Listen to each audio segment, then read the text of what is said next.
Naweza nikaenda sehemu fulani, maana nakoga saa nyingine nahubiri hata kwenye vituo mbalimbali, unaweza kukuta nahubiri sehemu fulani, lakini kuna watu ambao wanaona kama vile pale mahali pale unacheza. Na kuna sehemu nisitoweza kuja kusahau, waliniandikia barua hadi kwa mwenyekiti. Wakasema kwamba ninaenda kuvuruga ibada zao. Umeona? Lakini namshukuru Mungu kwa kweli, kwa sababu leo nita ndo namaliza mwenyewe. Aliweza kuimaliza katika ile kesi. Umeona? Kwa changamoto zipo, hazikosekana, lakini sasa katika Yesu Kristo Nazareti aliye hai, kwa kweli changamoto zipo, lakini Yesu anazidi kuzidhihirisha na kuweza kufanyaje kuziondoa. Na pengine ile hatua, siku tuchukulie ile siku ya kwanza kabisa unaenda kwenye swala zima la uinjilisti. Unatoka kanisani unasema naenda mtaani au sehemu fulani kwa ajili ya huduma ya uinjilisti. Ulikutana na changamoto ipi ya kwanza kabisa ambayo utaisahau? Hii changamoto sitoisahau kwa sababu watu walizoea kuniona kwa jina la Juma. Na mahali nilipoenda ilikuwa ni ile eneo ambalo la karibu na nyumbani. Walizoea kuniona kwa jina la Juma. Kwa sasa waliponiona mahali pale nimefika naanza kuhubiri, wale watu wakaanza kushangaa kabisa. Wakasema ya kwamba huyu mtu kwa kweli ameweza, huko alipoenda sipo kabisa. Huko alipoenda pafai kabisa. Huyu tunamjua tu, huyu ni tapeli tu. Huyu amefuata hela huko. Watu walinizonga kabisa na wakaanza kunicheka kwa kweli. Hiyo changamoto sitaweza kuja kuisahau, mtumishi wa Mungu. Pengine katika huduma hii ya uinjilisti kuna watu wangapi ambao umeweza kuwasaidia kumjua Kristo, angalau wakasogea katika upande wa Kristo? Asante. Kwa kweli mtumishi, watu ambao nimeweza kuwafikishia habari ya uinjilisti na watu wakaokoka, kampokea Yesu Kristo akafanyika kama kuwa mwokozi wa maisha yao, ni watu ambao ni wengi sana. Kwa sababu huduma zangu nimejaribu kuzunguka hata mashuleni, kwa baadhi ya wanafunzi wameweza kumpokea Yesu Kristo Nazareti aliye hai, na baadhi ya watu ambao niliweza kuwafungua na watu waweza kufunguliwa, wengine walikuwa wanasumbuliwa na mapepo, lakini hao watu ni wengi kabisa mtumishi, siwezi kuhesabu kwa sababu nilipopita ni pengi kabisa. Na hao watu kwa kweli wamesimama na Mungu kabisa, na wenyewe nazidi kumshuhudia Mungu. Okay. Tunashuhudia baadhi ya watumishi wao wanapenda kukaa katika majengo ya makanisa wakisubiria waumini ama kondoo.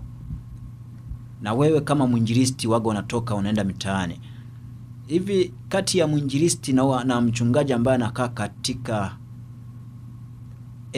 ama kanisa, ni nani ambaye anafanya huduma ya kimungu katika viwango vilivyo vikubwa kabisa vya kuweza kuwafikia mataifa walio wengi?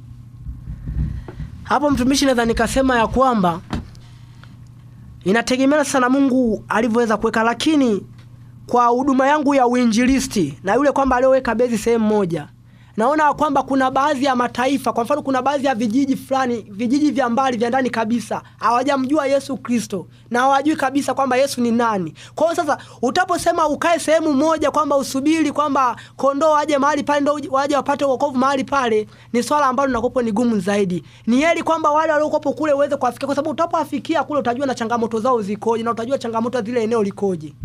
Kwa kweli mtumishi, ambacho naweza nikasema ya kwamba Yesu bado yupo na anaangalia watumishi wake na anazidi kutetea watumishi wake katika watumishi wanapopitia katika changamoto, mazingira magumu sana. Kuna mazingira fulani unajikuta kwamba umeenda kufanya huduma, lakini Mungu bado anazidi kuonekana mazingira ambayo ni mabaya zaidi. Ona. Kuna nyakati mtumishi ninakumbuka ya kwamba kwa kweli Yesu ni mwema.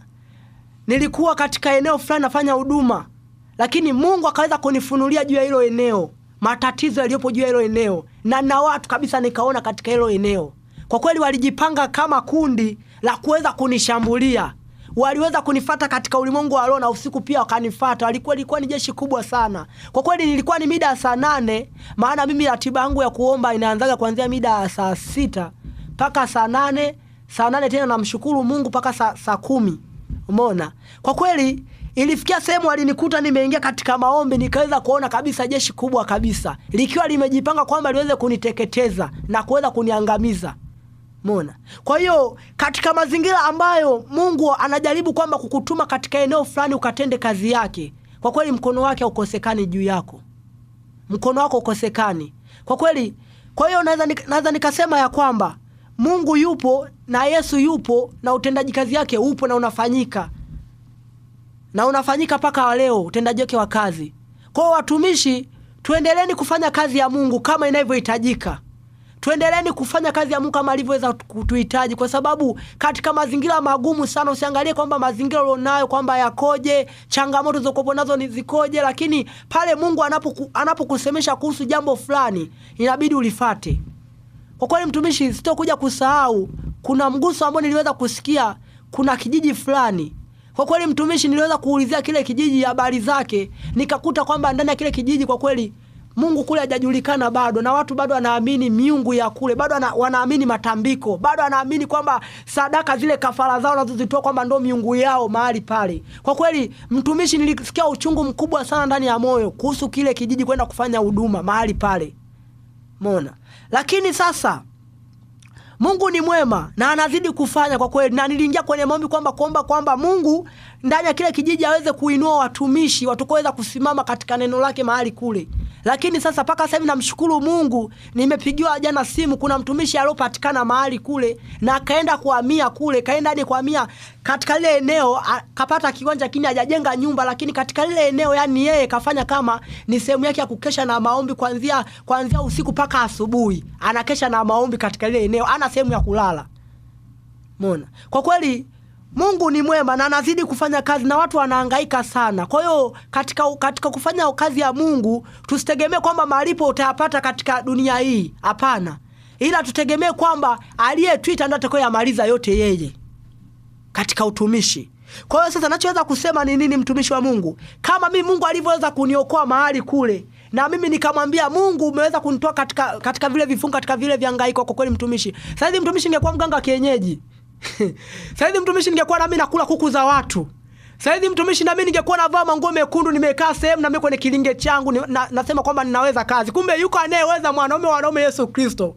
Kwa kweli najihisi furaha kubwa sana nilipoiona njia sahihi, kumbe sio sahihi. Ambapo nilikuwa naidharau, kumbe ndio njia sahihi. Na paka wale nazidi kupiga kazi, na mimi nasema kwamba sitochoka, sitolala paka nihakikishe kwamba kazi ya Mungu alioniitia niweze kuimaliza popote pale. Haijalishi kwamba mazingira nitakosa chakula, haijalishi kwamba nitakosa mavazi, haijalishi kwamba mimi nitakuwa nipo katika mazingira gani, lakini kazi ya Mungu alioniita popote pale, mimi niko tayari kwenda kuitenda popote pale. Kuna watu fulani hivi ambao sijajua niweke kwenye kundi gani, lakini wewe kama mtumishi unaweza ukanipa majibu. Kuna watu ambao wanaweza wakatoka kama wainjilisti, tuseme hivyo. Wakaenda mtaani baada ya kukumbana na changamoto za kule, pengine wameenda kwenye jamii fulani ya kuwakubali, wanaachana na hiyo huduma, au wanakuwa wameitwa na Mungu, au wanakuwa wako kwenye mlengo gani? Wewe kama mtumishi ambaye umeshapita kwenye changamoto hiyo. Au mtumishi, naweza nikasema kitu kimoja. Changamoto zipo, ila sasa unapoitwa katika sehemu fulani, katika jamii fulani, unaona kwamba ile jamii ya kukubali na unaachana na ile huduma tena, tunaona ya kwamba moja kwa moja ndani yako ulikuwa unaenda kwa Mungu kwa ajili ya kupata maslahi fulani, au kwenda kwa Mungu kwa ajili ya kufanya kazi yake.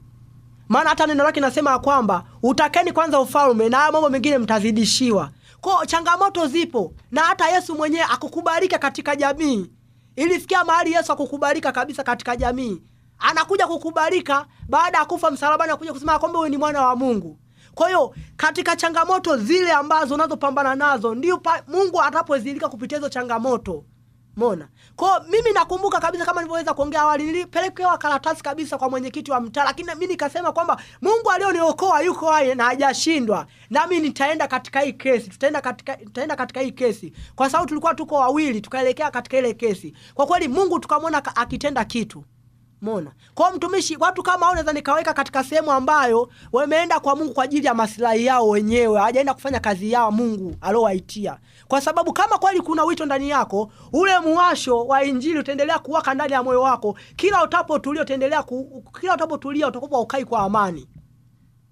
Maana Mungu anapokutoa katika sehemu fulani, upeleke neno katika sehemu fulani, hawezi kupeleka mtumishi katika eneo ambalo utakuta kuna starehe. Lazima ukute kuna changamoto kubwa, ili kupitia sasa wewe ile changamoto uwezo kaiondoe pale. Kwa watu kama mtumishi mwenza kaka katika nafasi kama hiyo. Okay. Sawa. Sasa tukiwa tunamalizia hivi, muda na wenyewe unakimbia, lakini si mbaya. Tukiwa tunamalizia ama tunaelekea mwishoni. Hivi wewe kwa mfano, muda wewe ni mwinjilisti. Mtu akasema na kujengea kanisa ukae humo, uwe unasubiria kuondoa hapo hapo.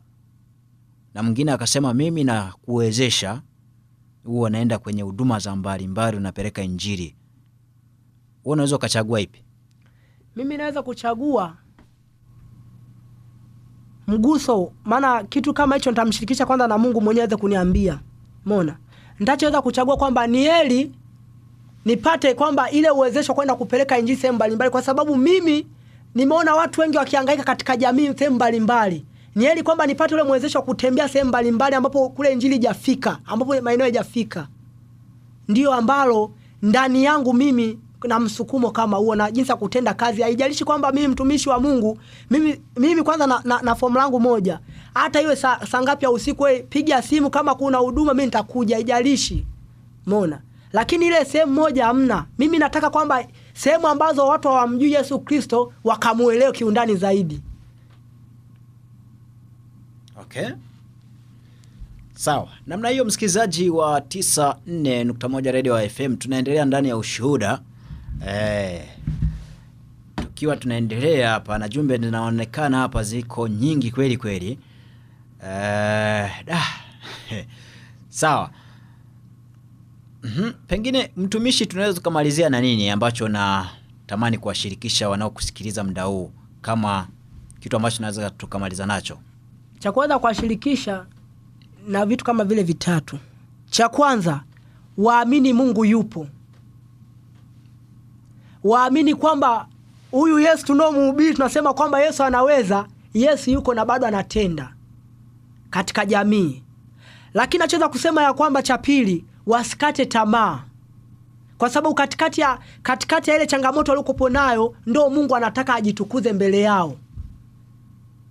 Cha tatu nachoweza kusema, huyu Yesu aangalii kwamba wewe unatokea kabila gani, aangalii kwamba unatokea dhehebu gani, bali ukisha muamini, ukakubali na kumwamini na ukamruhusu akakaa ndani ya moyo wako, naye atatenda vitu vikubwa kabisa.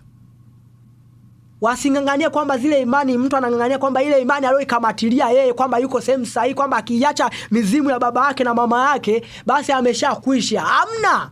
Kwa kweli nimeshuhudia Mungu. Mimi mwenyewe nilikuwa inanilazimu kwamba niwe mtu mganga, lakini nimeachana navyo na mpaka sasa hivi ninaona la ya Yesu Kristo na ninaiona kabisa. Na naweza kukuambia kwamba Mungu alichotendea ni kitu kikubwa kabisa, kwa sababu hata magonjwa sasa hivi ya ovyo ovyo mimi kwangu siyaoni. Umeona? Kwa kweli Mungu ni mwema. Kwa wasinganganie zile imani za jamii zao. Wenyewe wamwangalie kwamba Mungu wao Yesu Kristo bado anatenda na bado hajachoka. Mungu ni mwema kwa kweli. Nachoweza kusema kwamba kwa changamoto anaopitia mtu yoyote yule, kwa upande wa watumishi, waendelee kumwangalia Yesu Kristo. Mpaka kufikia hapo mimi niseme sina la ziada umndani. Kama umefuatilia kuanzia mwanzo mpaka mwisho, basi kuna kitu ambacho utakuwa umekinoti ambacho kinaweza kukusaidia katika maisha yako na katika fikira zako ambazo ulikuwa nazo katika kichwa chako kwamba ufanyeje kuhusiana na upande huo. Sawa, mimi niseme sina la ziada. Ulikuwa nami Dennis Matayo.